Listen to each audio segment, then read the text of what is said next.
एक बार गौतम बुद्ध एक गांव में उपदेश दे रहे थे। उनका उपदेश सुनने के लिए एक व्यक्ति बगल के गांव से भी आया था और वह भी महात्मा बुद्ध की बातों को सुन रहा था। बुद्ध की बातें पूरी होने के बाद बुद्ध वहां से जाने लगते हैं। तभी वह व्यक्ति दौड़ता हुआ बुद्ध के पास आया और बुद्ध से हाथ जोड़कर विनती करने लगा कि प्रभु, कृपया करके आप हमारे गांव में भी आएं। वह व्यक्ति एक किसान था। तब बुद्ध ने उस व्यक्ति से कहा, आप चिंता ना करें, हम तुम्हारे गांव कल अवश्य आएंगे। और यह कहकर बुद्ध और उनके भिक्षुक वहां से चले गए। जब अगला दिन हुआ तो बुद्ध और उनके भिक्षुक उस किसान के गांव आए। बुद्ध को देखते ही सभी गांववासी बुद्ध के पास आए और सभी लोग उनसे अपना अपना प्रश्न करने लगे। पर वह किसान बुद्ध के पास नहीं आया। वह इसलिए नहीं आ पाया क्योंकि उसके आज ही 2 बैल खो गए थे, जो कि वही उसकी रोजी रोटी के साधन थे।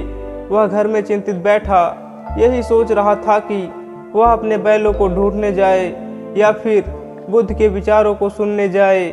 वह किसान बड़ी दुविधा में फंस जाता है और बहुत देर सोचने के बाद वह एक विकल्प चुनता है और वह सबसे पहले अपने बैलों को ढूंढने चला जाता है। उधर बुद्ध उस किसान का इंतजार कर रहे थे जिसने उन्हें बुलाया था। बहुत देर तक इंतजार करने के बाद बुद्ध वहां से चले गए।